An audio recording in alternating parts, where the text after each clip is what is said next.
Most visitors experience Cades Cove from inside a vehicle, but on Wednesdays during part of the year, the cove is closed actually to automobile traffic and only open to bicycles and walkers. So today I am taking you around the entire 11-mile Cades Cove Loop road by bicycle. Welcome back to Smoky Mountain World, and thank you for being here.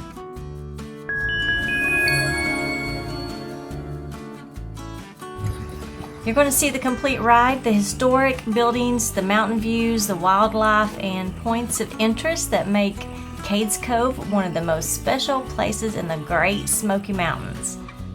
As you can see, we're getting started very early in the morning, so come on along with me as we experience Cades Cove in a completely different way. Let's ride.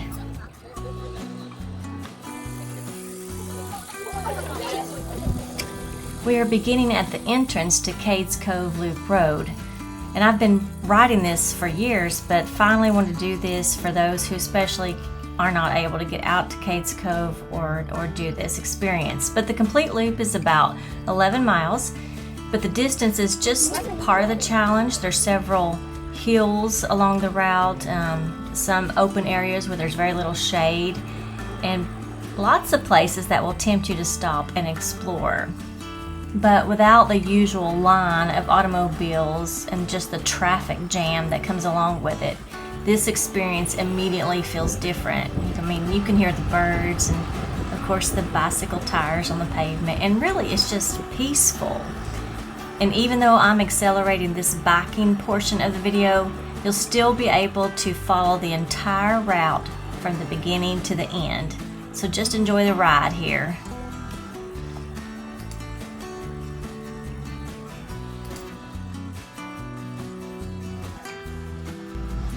The name Cades Cove can be a little misleading. A cove in the southern Appalachian Mountains is not necessarily a body of water. It can also describe just a broad, relatively flat valley surrounded by the mountains. And that's exactly what we are entering. A green mountain valley enclosed by the high ridges of the Smokies. And today, when you're riding or walking or even driving along, these fields appear peaceful and almost untouched. But Cades Cove was once a working community filled with homes and farms and churches and schools and mills and stores and just families.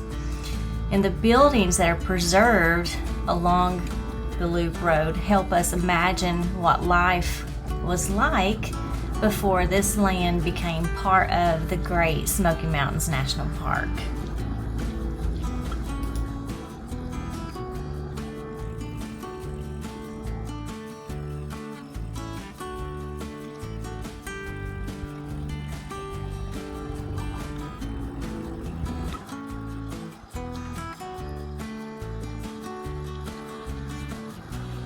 We're coming upon Sparks Lane, which is a two-way lane road here on the left. If you find yourself needing to leave, you can just take this way, and it's a shortcut to the east side or the east exit to get out of the Loop Road. Our first major historic stop is the John Oliver Place.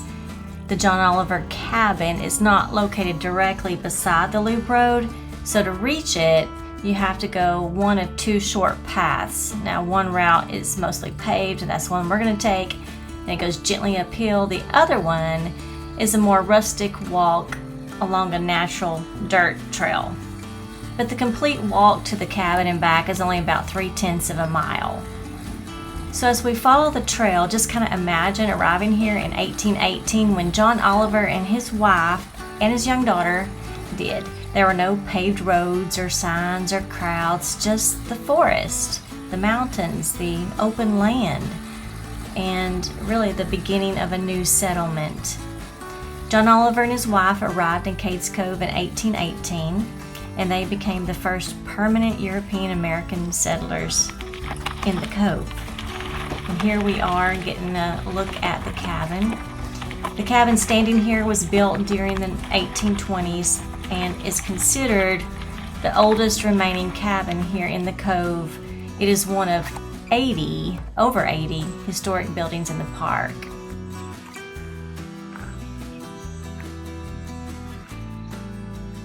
And Oliver family's first winter was extremely difficult. According to Mrs. Oliver, Cherokee people living in the area helped the family survive by providing them with food.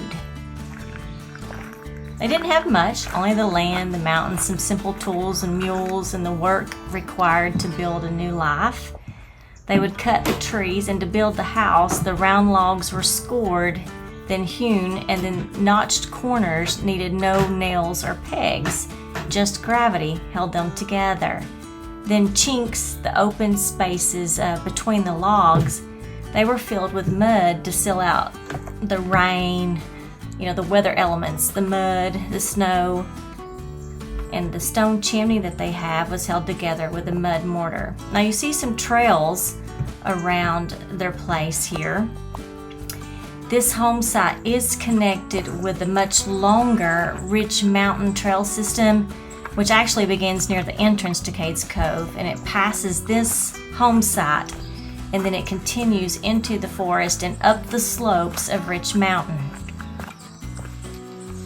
From here, experienced hikers can continue beyond the cabin and can climb into those forested mountains, and it overlooks Cades Cove.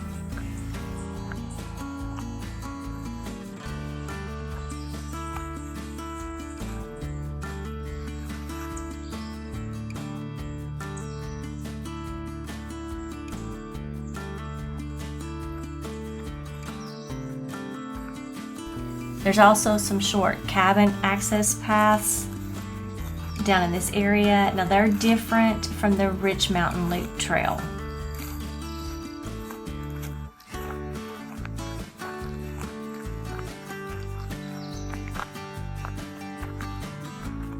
Standing here at their cabin is just so peaceful. But we'll head back down to the main loop and continue on our journey.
Okay, so we are going to veer off to the left here because this is the way to get to the primitive Baptist church. The way is gravel, but it was the first church congregation that is established in Cades Cove, and most people just go on by this section, so I want to show you this way. And as we continue riding, obviously you can notice how the church sits way back away from the main loop, and on a bicycle you can begin to understand, I guess, the distances that families once traveled either by walking or by their wagon or on their horses. So they would travel a little ways and just to get to church.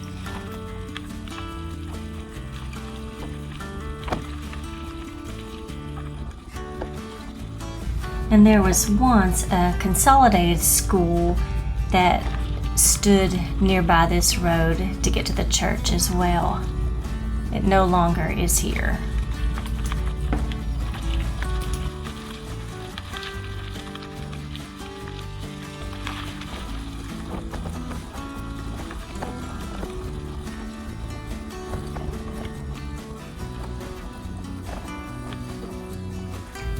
So this church has a unique history. The congregation was organized in 1827, and the members originally gathered inside private homes before they constructed a log meeting house until this church replaced it. This church, as we are coming in to see it, is a white framed church that was actually completed in 1887. And the only time it closed was during the Civil War, when they stated that the people were Union people and the rebels were too strong in Cades Cove, making the preacher obliged to leave sometimes. But this church was more than just a place for Sunday worship. It was one of the centers of the community life. And as you can see behind this church is the oldest cemetery in Cades Cove, and you can see some residents, early residents, and their descendants are buried here. I think it is a neat experience just to walk the cemeteries and look at some of the headstones, the ones that can be read. Again, this was the oldest one here in Cades Cove.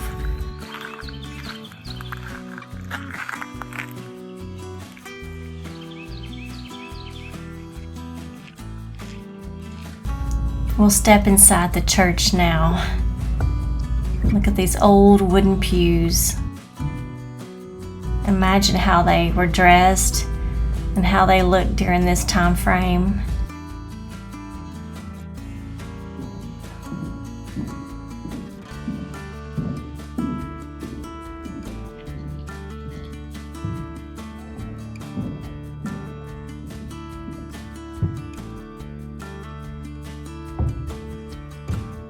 And up here on the pulpit, the Bible is open. We got Psalms, and we've got our hymnals.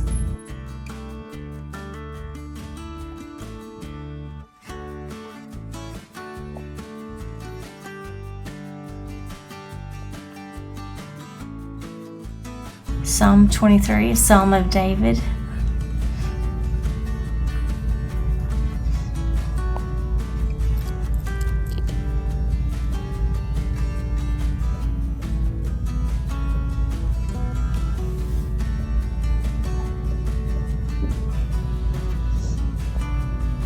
Just small, tiny community churches.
Okay, so we are heading out from the Primitive Baptist Church back onto the Loop Road.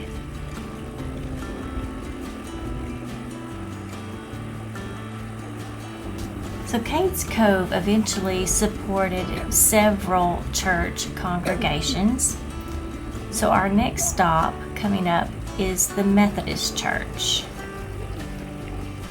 J.D. McCampbell was a blacksmith and carpenter, and it is said that he built this church in 1902 in 115 days for $115. Now, I don't know if that is true or not, but he also served many years as its minister.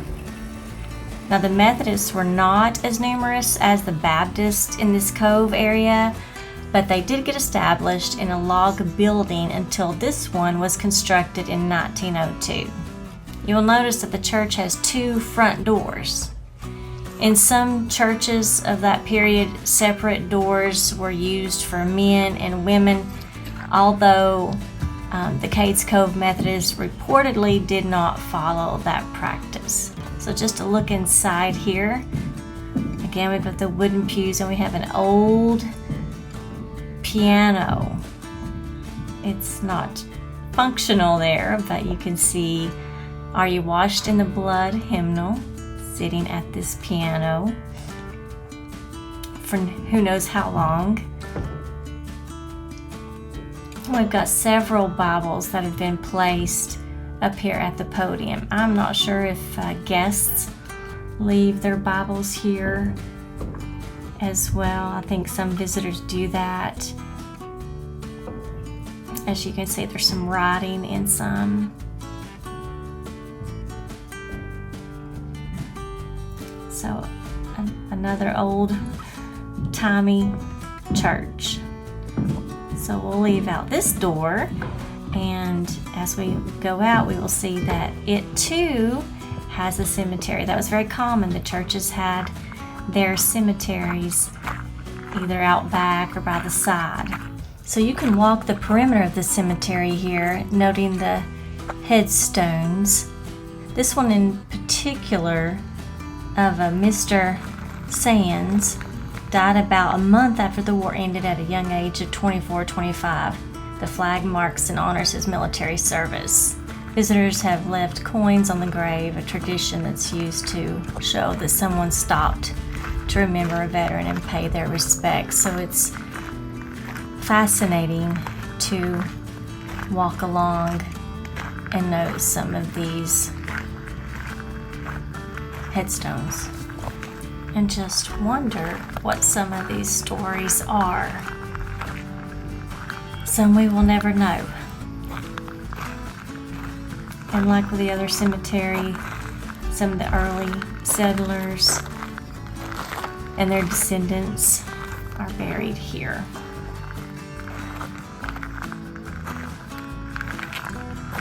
You can see the view.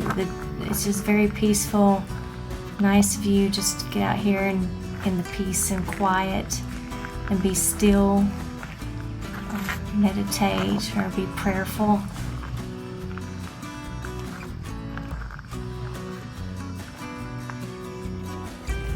Further along the route is Missionary Baptist Church. We will get to that in just a little bit. I love traveling through here, and wildlife sightings are never guaranteed in the Smokies, and that's part of the experience, the uncertainty, and you don't know what's going to appear near the road or in the forest or just at the edge of an open field. Sometimes the best thing to do is just stop, remain quiet, and just watch.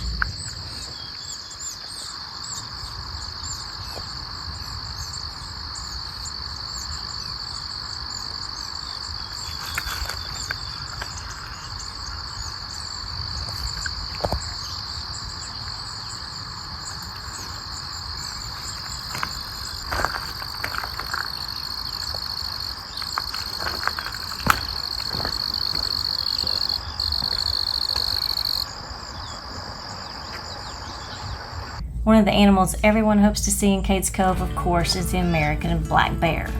Seeing one is exciting, but it's important to give every bear plenty of room, as they are literally wild animals. And so, as always, remain at a respectful distance and just let the bear continue behaving naturally.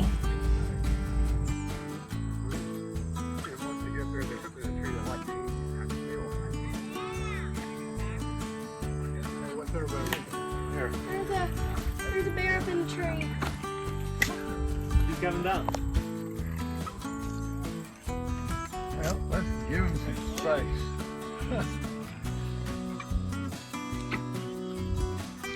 Of course, everybody wants to stop and see the bear, and if you're in traffic, it creates a traffic jam and hardly anyone gets to see the bear. This one actually stayed in the tree for quite a long time. He's up in the tree.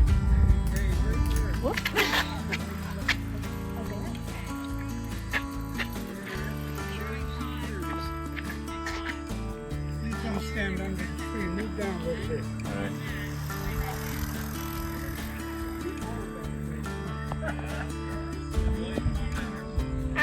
I actually also see deer a lot. Cades Cove is one of the best known places in the Smokies for seeing white-tailed deer. For one thing, the open fields provide a lot of feeding areas for them, while the surrounding woods, the forests, kind of give the deer cover and protection. So you will see them a lot along the loop. And you'll see wild turkeys too.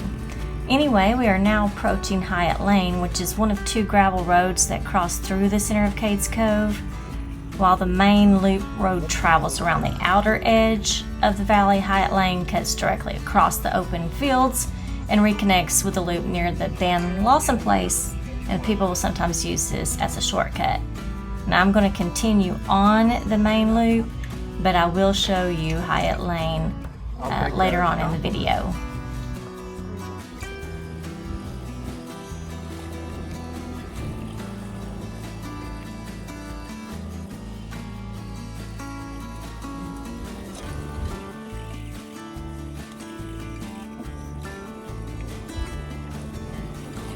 We're coming upon a route called Rich Mountain Road. Now, most of the cove's early settlers came in by Hyatt Lane, which we had just passed, which was a Cherokee trail. But this Rich Mountain Road was a wagon road built in the 1830s, and it was replaced in the 1920s when the state of Tennessee built this road. Motorists may leave the cove and the park by this route, but they can't come into it by this road, and it's closed in winter as well. But there's some great views from that gravel road. But we are now at the Missionary Baptist Church, and this congregation began after a group separated from the earlier Baptist church, the Primitive Baptist Church, in 1839. And this church that's standing today was constructed in 1915. Now, all these simple white churches are among the most recognizable landmarks in Cades Cove. It just reminds us of the faith and the family and community. We're just deeply connected in the lives of the people who lived here. And as a side note, I think this would be a most perfect and beautiful spot, any of these churches or anywhere in the Cove actually, to get married at. As we look into this church, you can see people may stop and just have some time to reflect in the church. It too has its hymnals and Bibles out in this old-timey wooden Baptist church.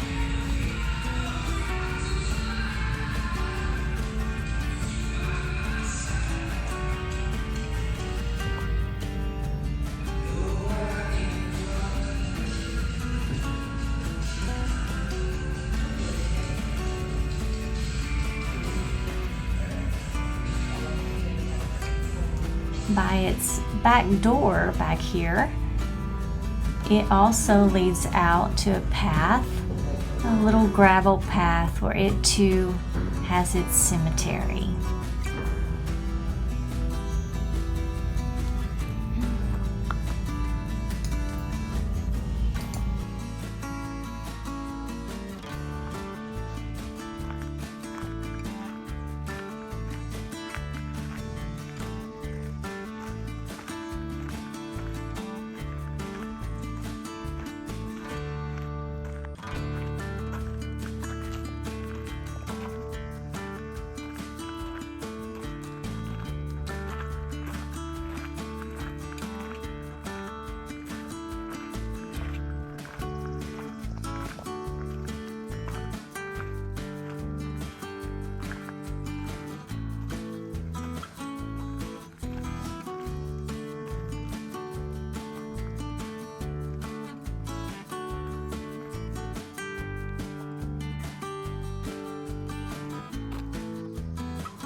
During March and into April, you can look for daffodils in this area. They were planted to read Company 5427. Members of that company of the Civilian Conservation Corps planted them in the 1930s when the CCC was building trails and roads and bridges in the park.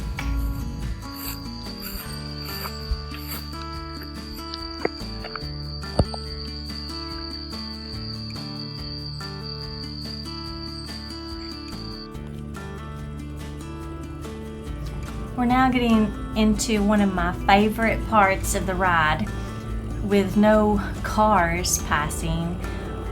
You can just kind of slow down and notice, the shape of the valley, the fences, the open pastures, and just the valley in itself. This is also the area where I in particular began to appreciate the size of Cades Cove. Now when you're traveling in a vehicle, it's easy to just kind of move quickly from one little historic site to another. But on a bicycle or walking this, you really feel the distance between the homes, the farm sites, the churches, and the fields.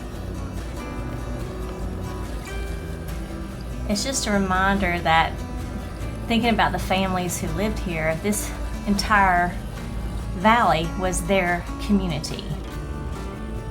By this point, there have already been several gradual hills and climbs, and there's more coming, but this is a good place to just stop, rest, drink some water, take a little path down into the field, and just enjoy the scenery.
So at this point, I could see some people stop, so I knew there was a bear in sight.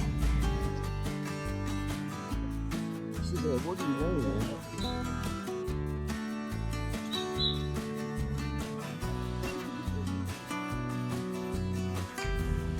this bear was right alongside the road and was digging, very persistent digging. At first I just thought he was digging for some honey, maybe bees honey, but in actuality he was digging at a wasp's hole or nest area for their larvae.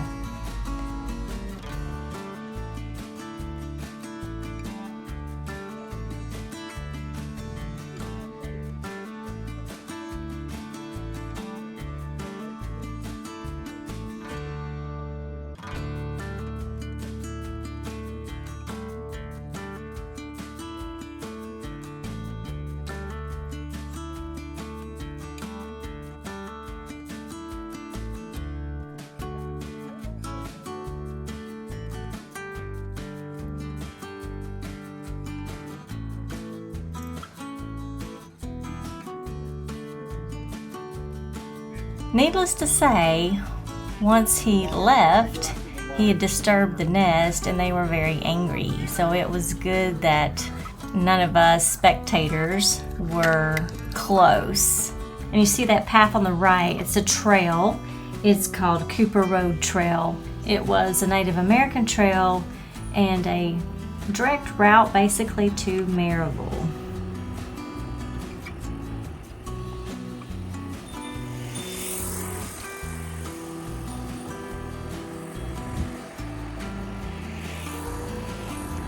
Here's the parking on the left, and the trail is to the right, to the Elijah Oliver place. Elijah was the son of John Oliver, the first home site we visited, and Elijah left during the Civil War because of violence in the area, but returned with his family and established his secluded farmstead in 1865.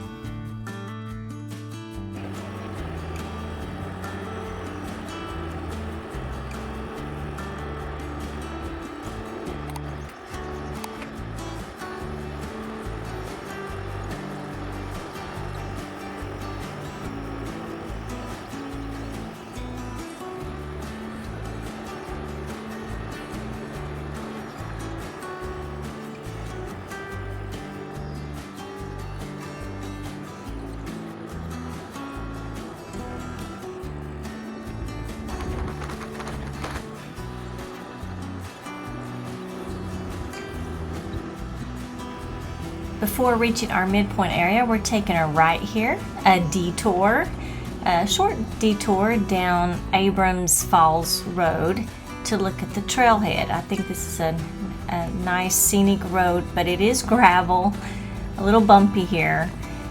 But we're not going to make the hike today, but this is where hikers go, where you can take your car, vehicle down. There's a parking lot down in this area. But this is where you go to hike one of the most popular trails in Cades Cove. It is a 5-mile round-trip trail to Abrams Falls, and Abrams Creek drops 25 feet over a sandstone ledge into a deep pool.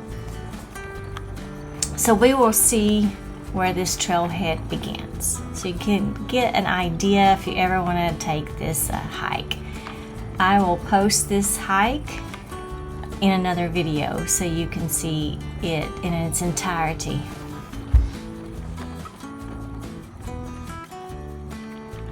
So here we come into the parking lot, and there's also the vault bathrooms here as well.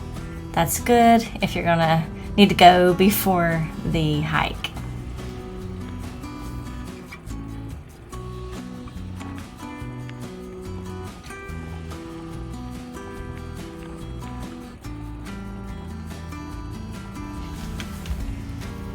Okay, so we are entering the trailhead.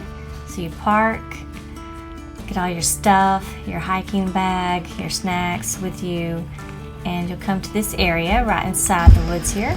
To the right is Wet Bottom Trail. It's to the Cooper Road Trail. It's about a mile. You can take that.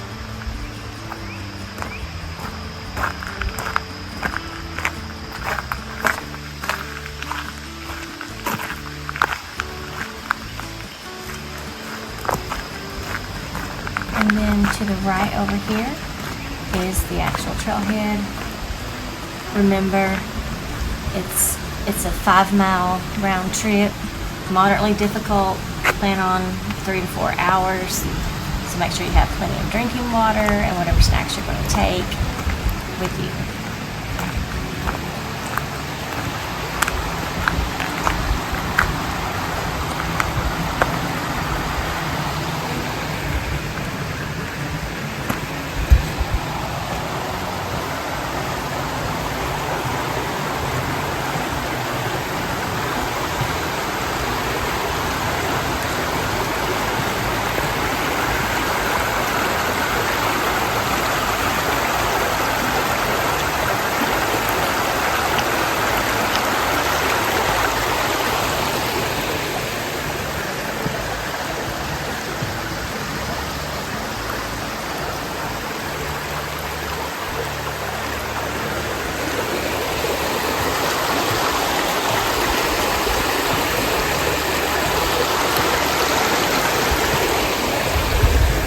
As you walk over the bridge, you'll see to the right is another way to get to the Elijah Oliver place. It's only half a mile. And then to the left is the Abrams Falls Trail.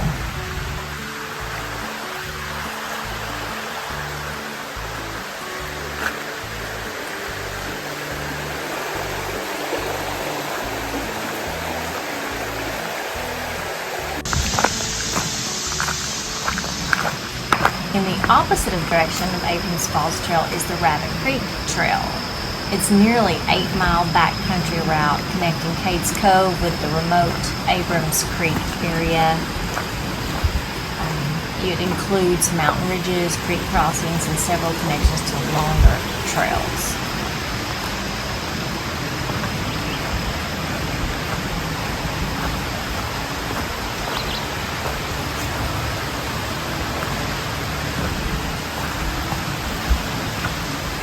So this is Mill Creek, which is where we're going to go see more of at the next stop that we make. So we're headed back down the Abrams Falls Trail Road back to the loop.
Again, this is a very nice open field area. I see a lot of meadow flowers and butterflies and different wildlife.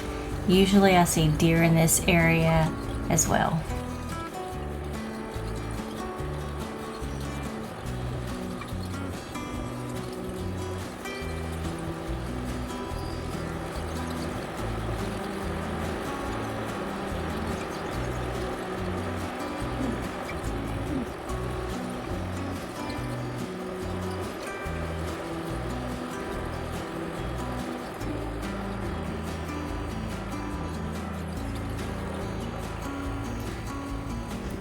Okay, right up here we're going to take a right.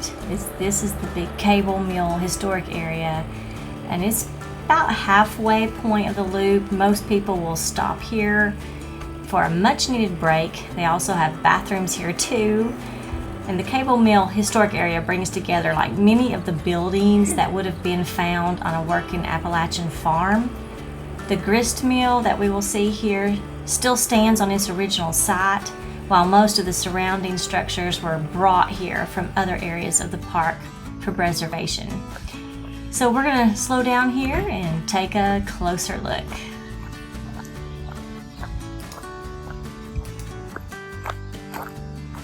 You can look at this sign here at the beginning. Of course, I don't like snakes active around buildings, but there are, and I have seen snakes around these buildings. I don't like that. But this sign just gives you an introduction about this area, with the grist mill being the original site, and about some of the other buildings.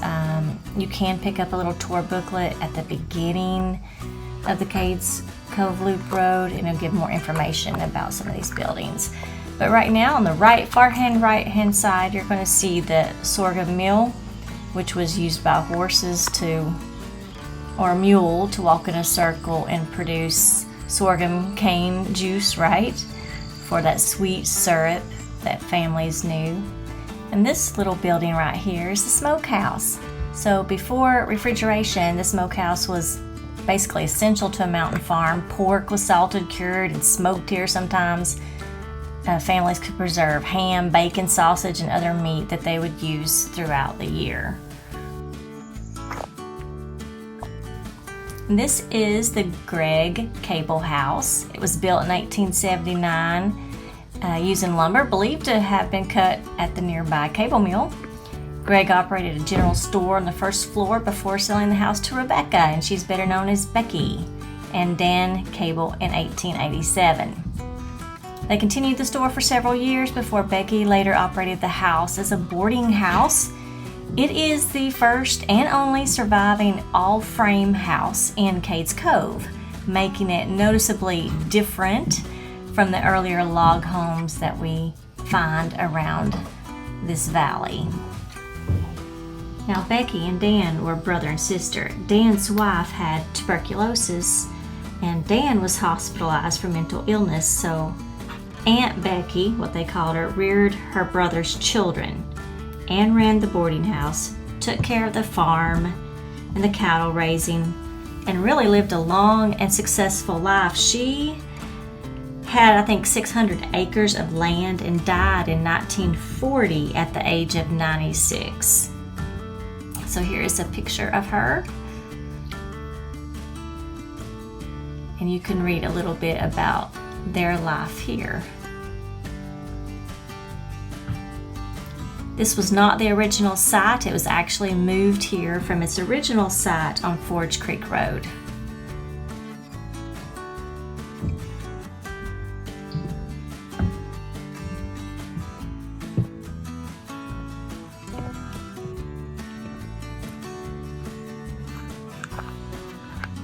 So out of the back of the house, we'll walk this way towards the barn, but before the barn you see the corn crib. This corn crib protected one of the farm's most important crops, of course, and there were some open spaces between these logs, allowed air to circulate around the stored corn, helping it remain dry until it was needed for the livestock, feed, or taken to the mill. Okay, we'll walk down here towards the barn.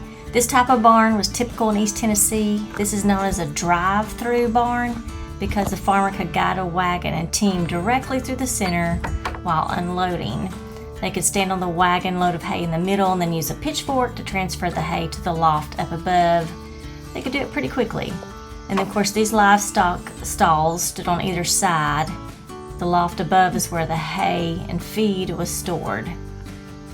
This barn was moved here from Cataloochee in 1957. Okay, we're going to walk back up this way, past the corn crib and the house, and head up towards the mill.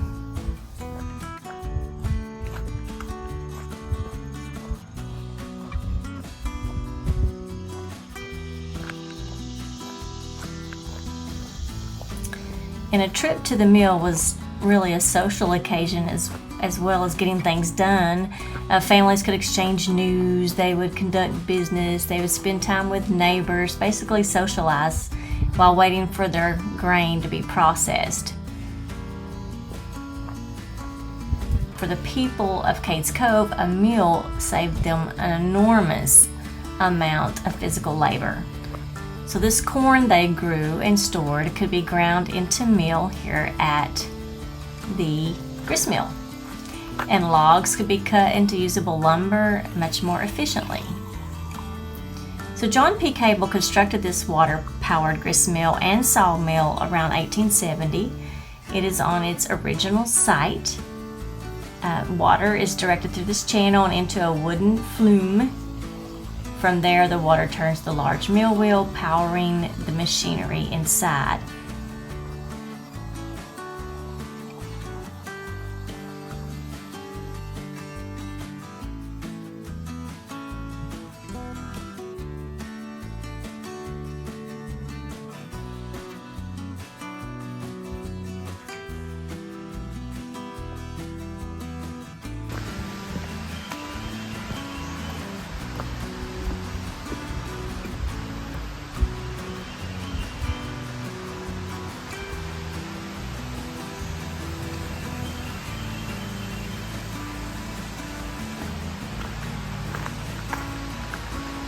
This is the LaQuire Cantilever Barn.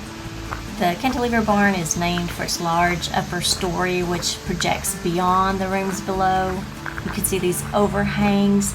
They sheltered livestock. They store wagons under them and equipment, and helps protect them from the weather. And then the spacious loft up above provided a dry place, a well-ventilated place to store their hay and feed and whatever else they needed to store up there. And you can see Mill Creek runs directly behind it.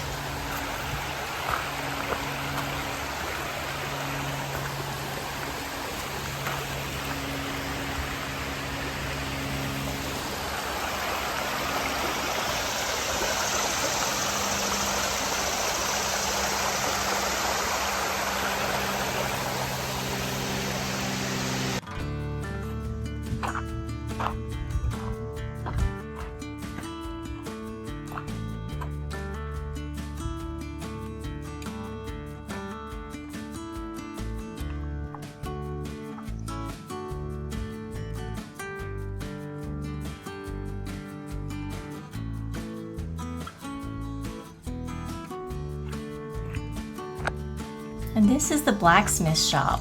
The blacksmith shop represents what was common in farm communities.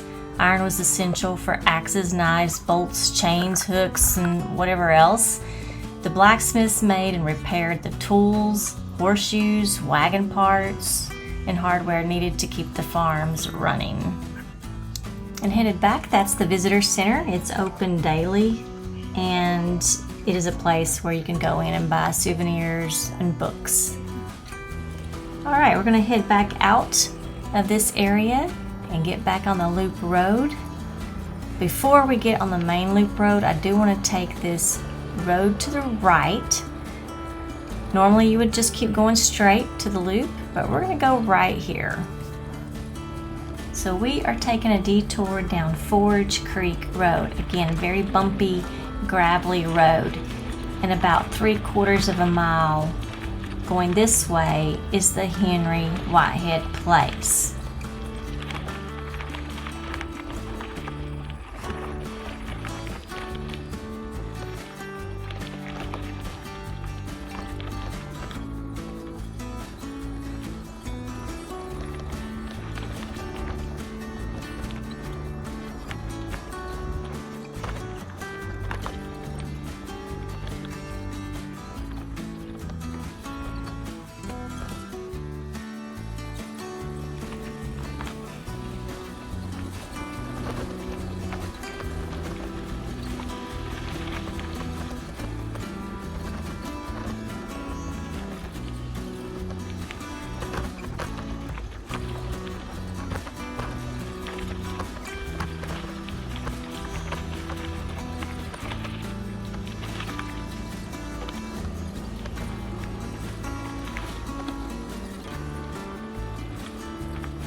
If you keep going, it goes into Parsons Branch Road. And that's an 8-mile one-way gravel route that leaves Cades Cove and travels through the former Chestnut Flats community and goes on towards Highway 129. If you get on that, you can't turn around. And they only recommend like Jeeps to travel that road. I actually did it in my 4Runner at one time, and I remember going over creeks and rocks. It was a little bit of a scary experience. So we're headed to Henry Whitehead's place to take a look there. So Henry Whitehead was the second husband of Matilda after his wife died, and he had 3 daughters to rear, and she had a son. And at first glance, this cabin looks more like a frame house, but there are jointed corners, so it's called a transition house, a link between regular log houses and frame houses that were built of sawed lumber. It was one of 3 homes like this in Cades Cove, and the only one that's left in the park. Now this one is under restoration, I guess, and so we can't go in it, but here's kind of a glimpse into it. You might notice that second cabin, that small cabin behind, that was Matilda's little cabin that her brothers built her when her first husband left her. Okay, we will head back now. This gravelly road. We won't go towards Parsons Branch. We're going to come back towards the Loop Road.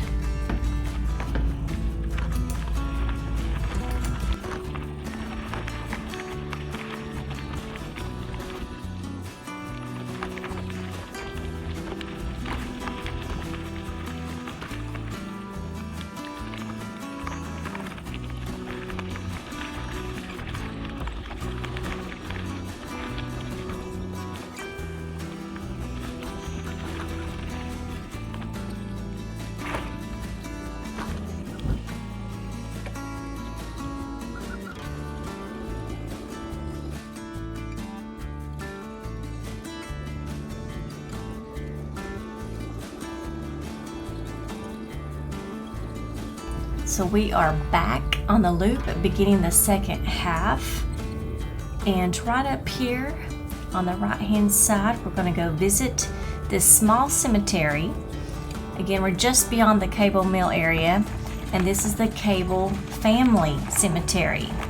It was a private family burial ground rather than a church cemetery, and just reflects the common practice of burying relatives together on family land.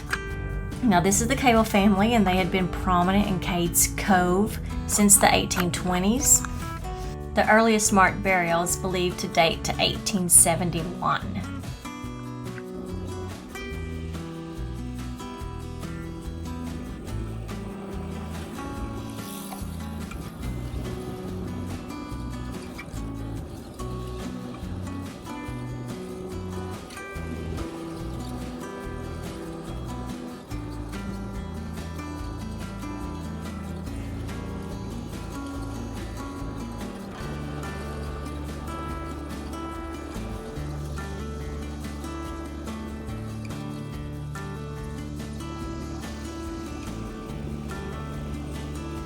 To the right here are the remnants of an old wagon road known as the Shields family, because several families lived along that area.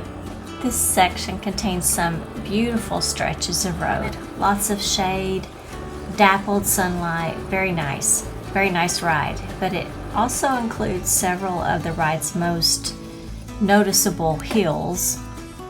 And while I know some must come by car, traveling through Cades Cove just by walking or biking really just gives you experiences that you can't duplicate from inside a vehicle.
Now we are leaving the dappled sunlight and it opens up, and this is Hyatt Lane. If you remember, we looked at Hyatt Lane on the other side, but it's one of two gravel roads that cuts through the center of Cades Cove.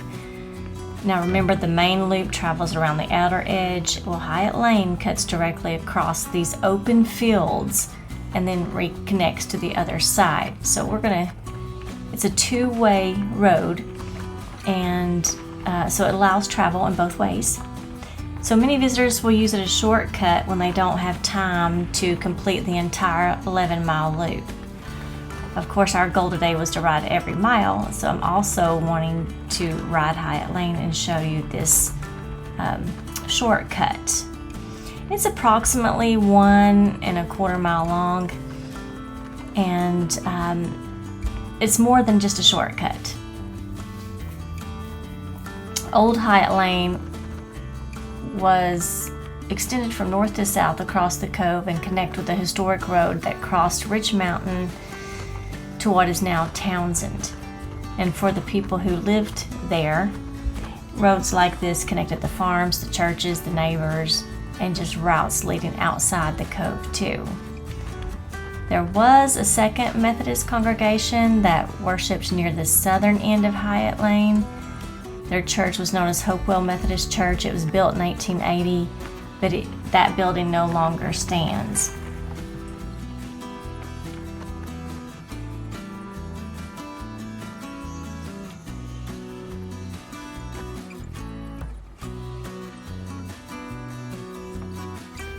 But as you can see, Hyatt Lane is especially known for its wide open views across the valley, and the meadows that just extend along this lane is an excellent place to watch for birds and other wildlife like bears. So it's always worth slowing down and scanning what is around in this area. So I rarely come to Cades Cove without taking a trip down Hyatt Lane.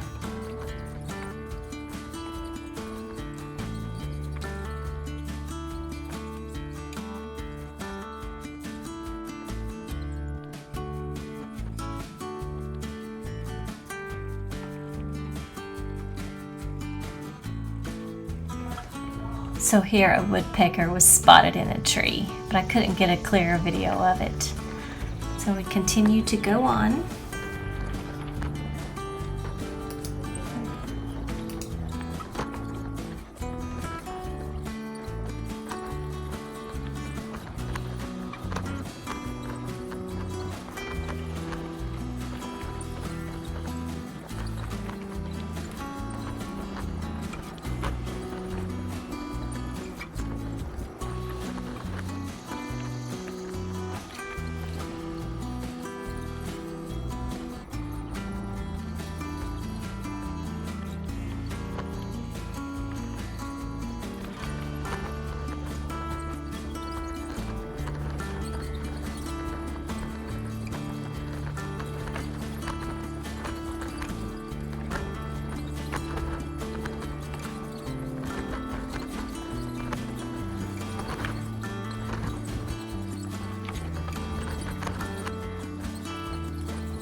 Okay, so we have made it to the other side.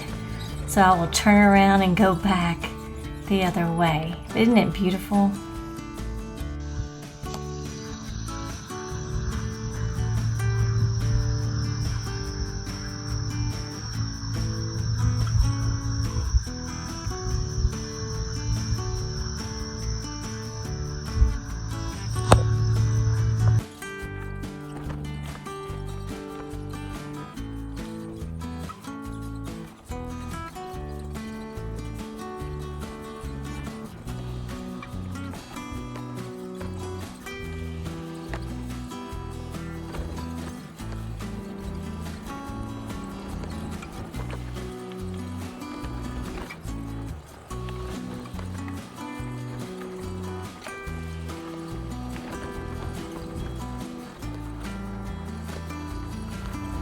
So I am going to shorten this a little bit and not show you all the way back, but we end up back where we started on Hyatt Lane and back to the Loop Road, and we are on the westbound leg of the Loop Road at Dan Lawson Place.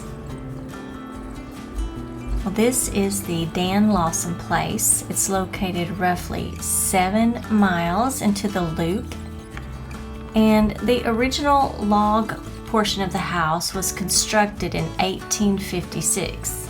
Then additional rooms, siding, and the other improvements were added as the years passed. Dan Lawson was an important member of the community. He served as the Cades Cove postmaster for more than 25 years, and the post office operated from this house. He also owned a store and helped bring telephone service into the cove during the 1800s or 1890s.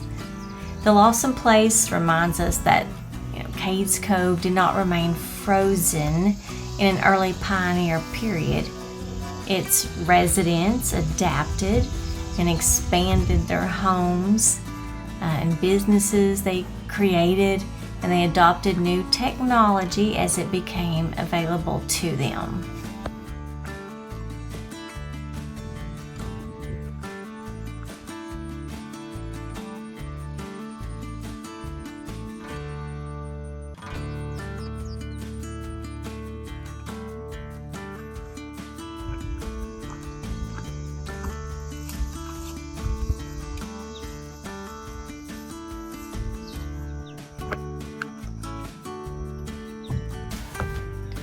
Can't go in there because bats are sleeping, so we don't want to disturb the bats in that section. Alright, we'll get back on the bicycle, take a ride back around Dan Lawson's place, and head back toward the loop trail.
This is the Tipton Place, one of the most impressive homesteads along the loop, I think. The two-story house was constructed during the 1870s and was occupied by members of the Tipton family, actually including his daughters who taught school in the cove, and later different other families. Let's go up the steps here to the front porch and step inside and see what we can see. Of course, there's the fireplace, essential to every home in the area for their heating and cooking. Got a side room here. You can look out the window and see the woodshed or whatever that building is down there. And then we have this back room, probably another bedroom or meeting area, and then a side porch that looks out into the yard.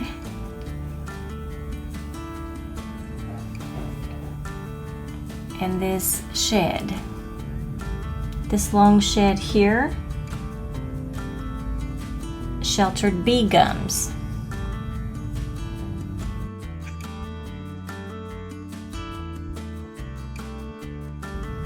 And also in the front yard are a smokehouse and a woodshed. I remember my son riding his bike in here and he got stung a bunch of times by bees, and we had to book it really fast out of the cove and apply medication to it. And of course, across the road here is that cantilever barn you can see in the back,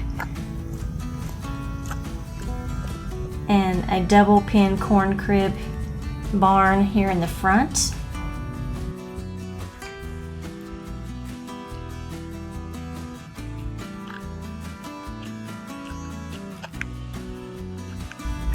This homestead shows that the successful farm required more than just this cabin. A family also needs barns, corn cribs, smokehouse, workshops, spring houses, storage buildings, gardens, orchards, and fences. So I can imagine living back then, and they have all these things living and thriving along their homestead. Of course, this is probably the most distinctive structure here, this cantilever barn, with its large overhanging sections, which created additional storage space for hay and helped protect livestock, their equipment and grain from this wet East Tennessee weather.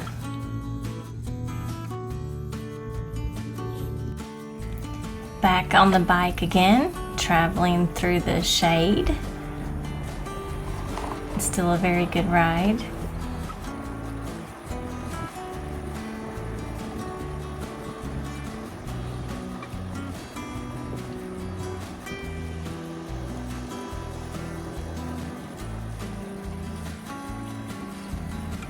A lot of people have to get off and walk their bikes to conquer some of these hills that we have around this second part of the loop. And then once you reach the top of the hill, you get to go down.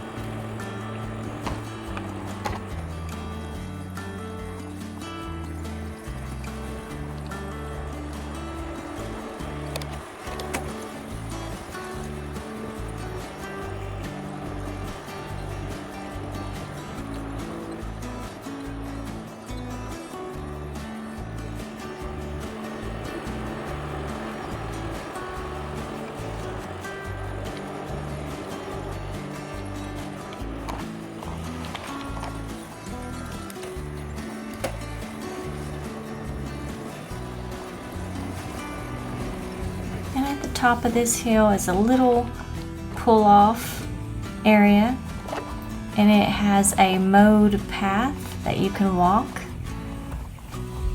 or take your bike. And I'm going out this area just because I like to look at the surrounding fields below, and many times I've walked out here and I have seen bear down below that was hidden from the main road. But not today.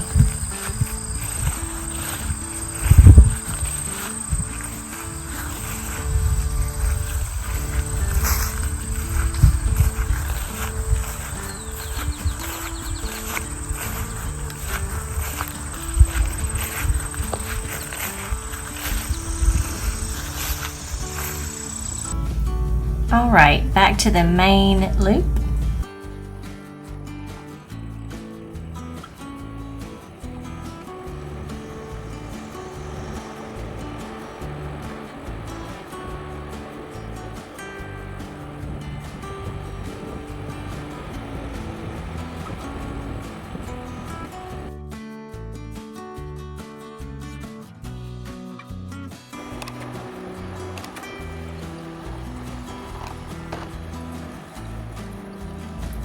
Now up here on the right is one of the final stops that most people make on their loop.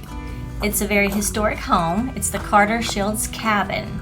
Now his name was George Washington, nicknamed Carter Shields, and he suffered a wound in the Battle of Shiloh that left him permanently crippled for life.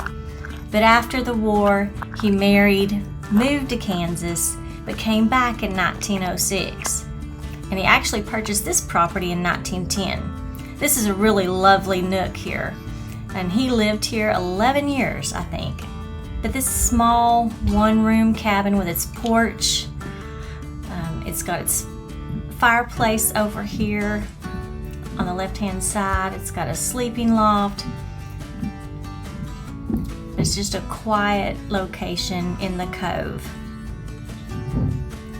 It's also one of the most photographed locations in Cades Cove. I've seen this particular cabin in every season, and no matter the season, it's just beautiful. It's very simple, it's quiet.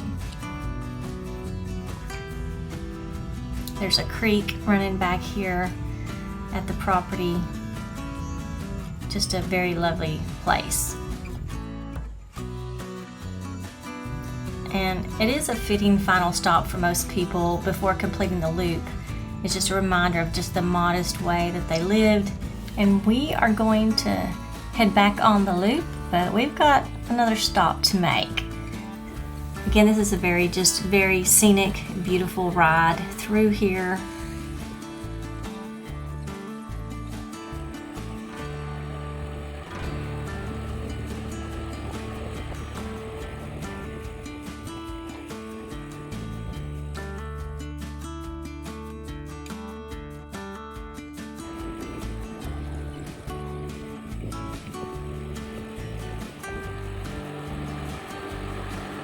Alright, even though we are on our final stretch of the loop, I promised to show you everything. So, before leaving Cades Cove Loop, we're taking one final detour along Sparks Lane. Now, it's a two-way gravel road, and I'm not a fan of gravel, if you haven't noticed yet, but I always make the time to take this lane anyway. Since we've already traveled the loop, I'm going to show you up this whole lane, turn around, and return back so that we can finish the loop. Now it stretches about 0.8 of a mile across the valley, connecting the final section of the loop, which we were on, up near the John Oliver place. If you remember, I pointed this shortcut out, near the beginning of this video.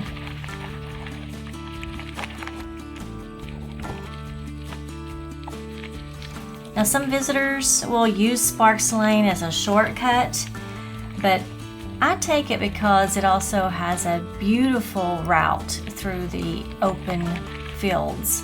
As you can kind of see this now as it opens up.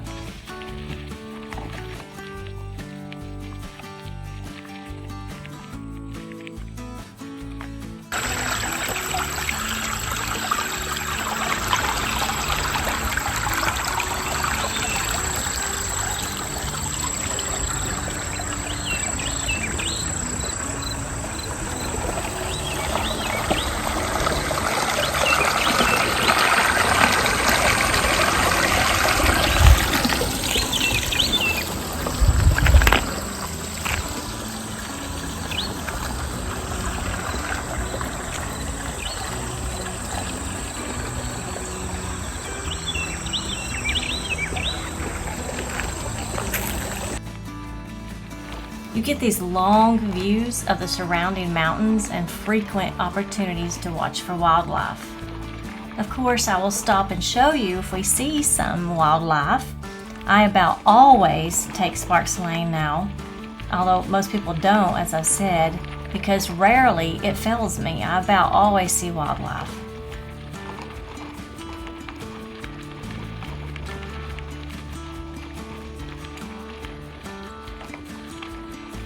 But let me tell you about the namesake for Sparks Lane. There was a widely known family here, and there were 3 Sparks brothers, Tom, Dave, and Sam, and they were herders in the high Smokies during the summer months. So that's how we get Sparks Lane, named after that family.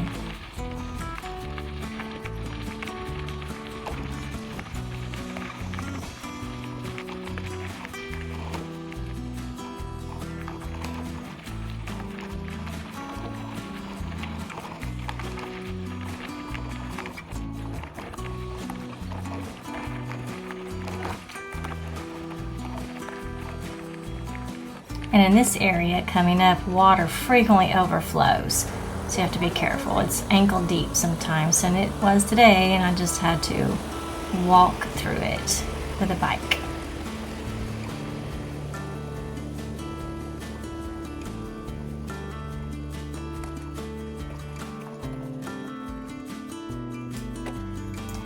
And as I guessed it, we see wildlife. Let me show you.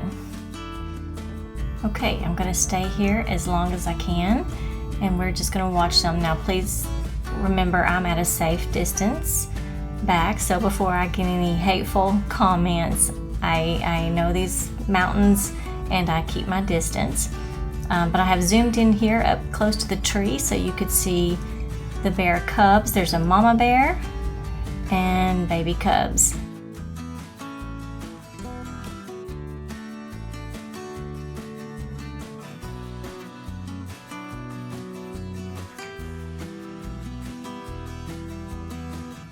And there are actually 3 of them. One is kind of in the nook behind the big main tree trunk there, and it's hard to see.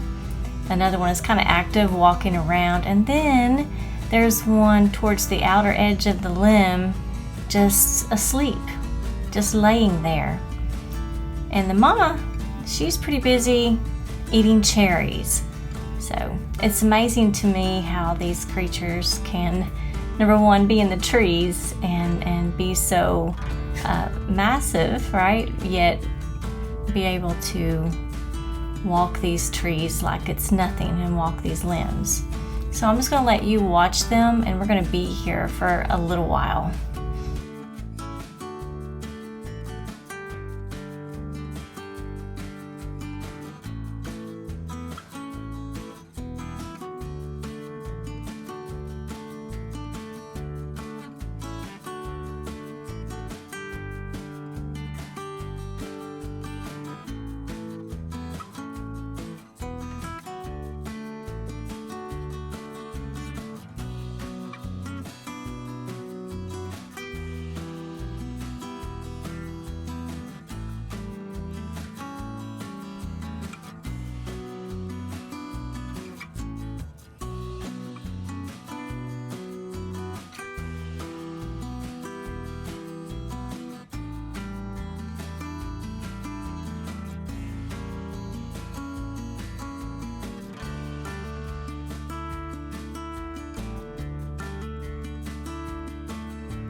Okay, you can see the mama bear coming down.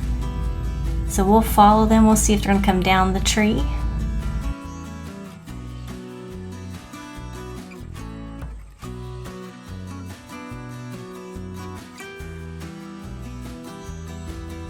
So now they're all near each other. The one is still asleep.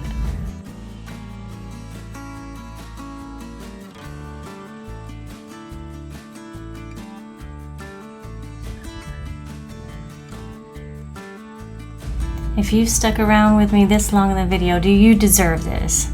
So here's your gift.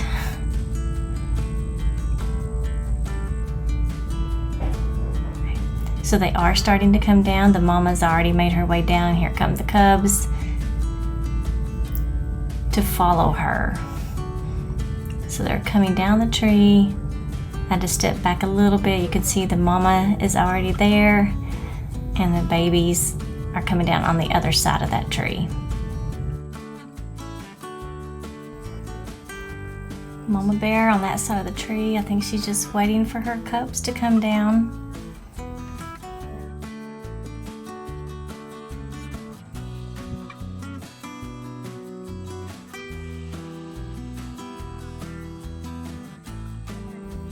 Oh, here they are. There's one. And there's two. They're so cute. And there's the third. All right. Now they'll move on.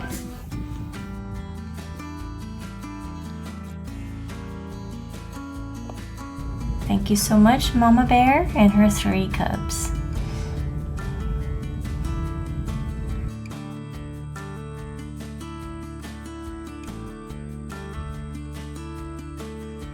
They're taking off towards that water, towards that creek, I believe.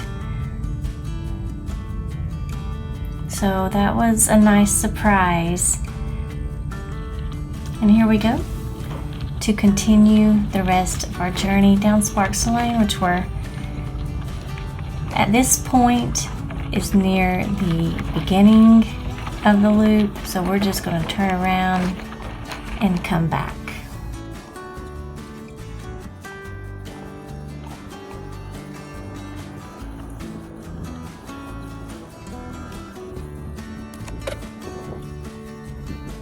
This was the John Oliver place. So I'm just going to circle back here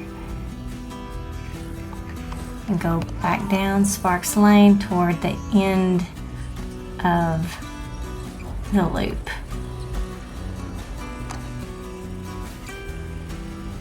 So yeah, I'm so glad that I was able to show you the bears today. That was just a nice surprise. And again, that is one of the reasons I do take this gravel road.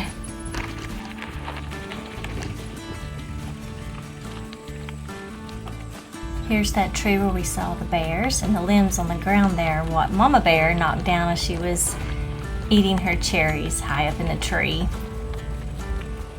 Here's some butterflies, so I'm letting them flutter by. And then down here's the water, the creek where you have to cross. I have to get off my bike and walk it carefully. I gotta hang on to it pretty good because that's a strong flow there.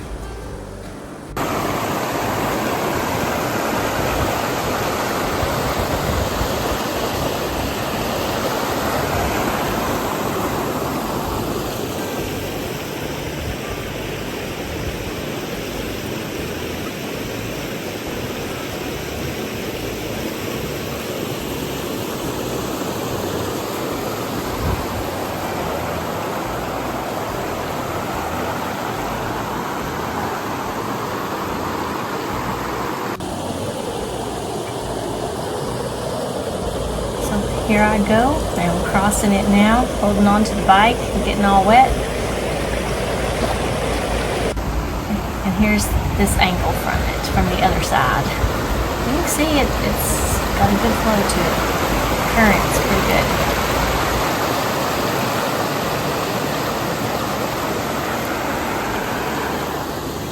Now we'll continue back down on Sparks Lane towards the end of the loop.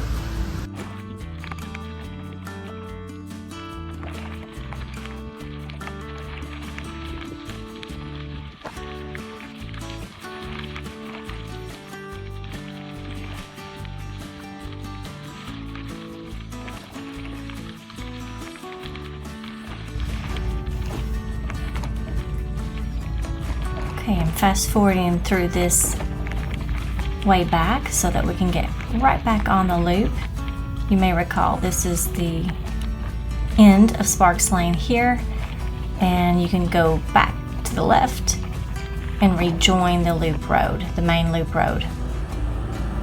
So we're back on the loop road doing our final stretch.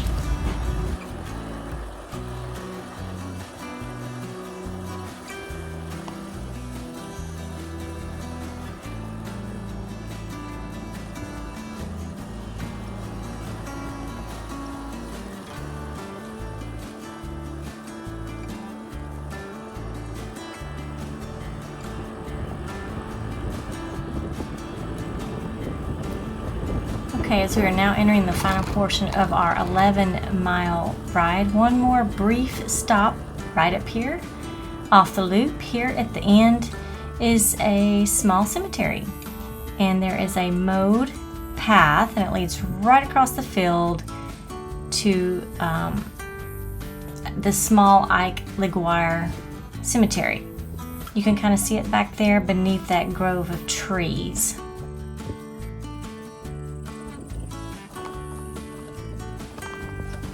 So we'll take this pathway.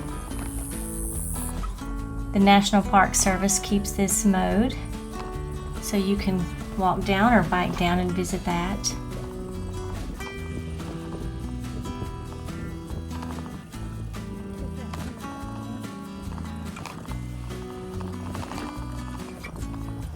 The surrounding area, this viewpoint, is known as the Lone Grove, and it offers, of course, one of the final broad views across Cades Cove before the loop returns to the entrance.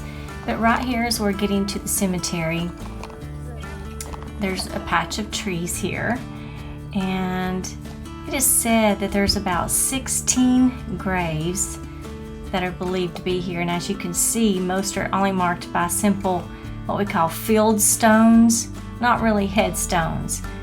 And they believe there's 16 here.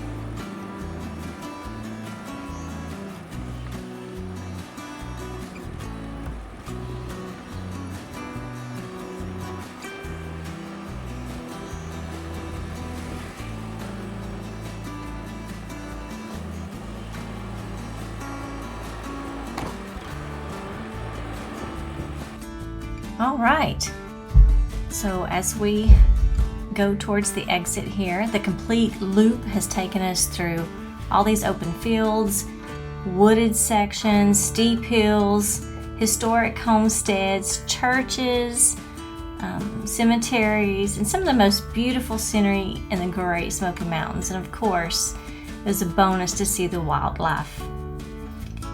I think that experiencing Cades Cove just at this slower rate and more close up, getting close up with the landscape, is just so worth it. And if you haven't done it yet, I do hope you consider it. It's just, maybe even more importantly, the slower pace helps connect all these individual stops into one larger story. And that is that Cades Cove was not just simply a collection of these old cabins. It was a living community and a way of life for these folks who lived here. And so I hope this video, doing the whole loop, gave you a sense of what it is like to experience Cades Cove Loop without all that traffic, without the automobile traffic jams. And you were able to experience it with me a little bit more up close.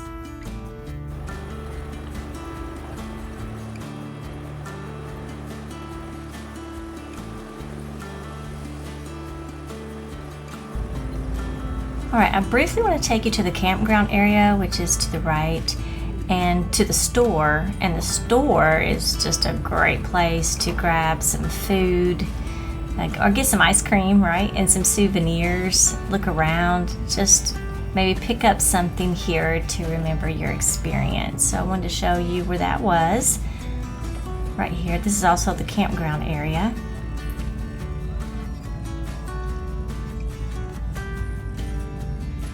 They have vending machines, but I would recommend going inside if it's open. Commemorate your bike trip around, or your walking trip, or any of the hiking trails. See, they have pizza, hot dogs, and ice cream and drinks, and lots of souvenirs, t-shirts, mugs, your typical souvenir type shop. There's jewelry here and magnets, stuffed animals, hats. Anyway, I do recommend stopping in and looking around there. Again, this is the parking lot, and also where you can rent bikes. So if you can't bring your own bike, you can rent them here at this area. There's some bathrooms around the corner as well. This is the camper registration to the left. If you are intending to stay, of course, I would recommend making reservations online. So we're going to take a quick trip around some of the campground area.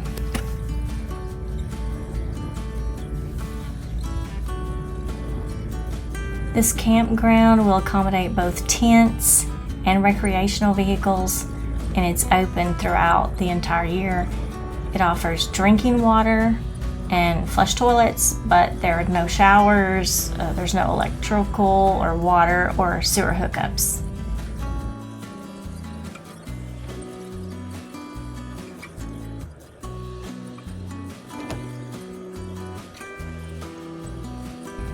During the busier season, the nearby campground store will sell the basic supplies that you may need. And as I pointed out already, you can also rent bicycles there. So this would be a convenient place to begin a ride around Cades Cove.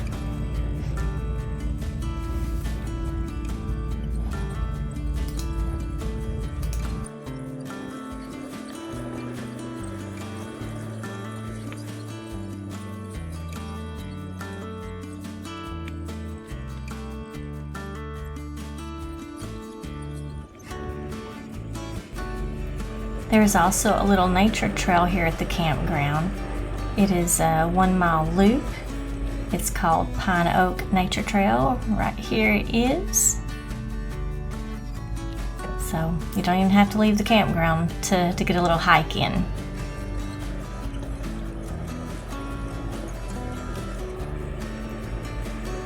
Lots of bears are spotted in this area, as you could imagine, with the food smells and everything. It does attract bears.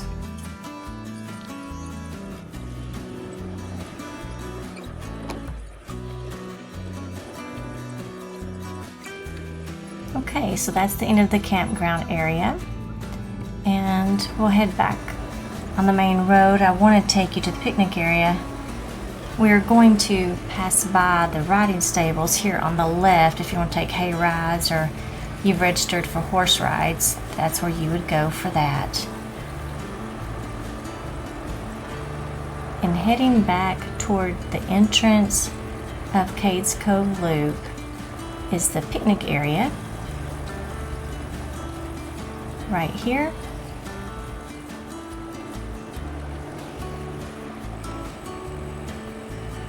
We'll take a quick pass around the picnic area. It fills up pretty fast. You can park here and then go bike or walk Cades Cove and then come back for a picnic lunch or grill out. But this area does fill up pretty fast.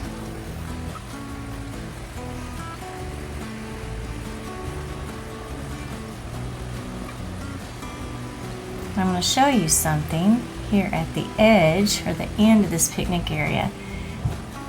To the right here is where you would go if you wanted to hike Rocky Top. So I've come real early in the morning, parked there, and then took an all-day hike to Rocky Top, but that's where it is. Thank you so much for joining me on this journey through one of the most beautiful and historic areas of the Great Smoky Mountains National Park. I had wanted to do this video for you for a long time, and I'm glad I got to show it to you. It took a lot of work. I do hope you will share the love that I have for the Smokies by subscribing and liking and sharing the video. Let me know in the comments which part of the loop you enjoyed most. I'm really interested to know, and whether you would ever attempt the complete ride yourself. For more Smoky Mountain scenery, history, attractions, and adventures, please subscribe to Smoky Mountain World. I am grateful for you. Until next time, thanks for watching, love y'all, and I'll see you somewhere in the Smokies.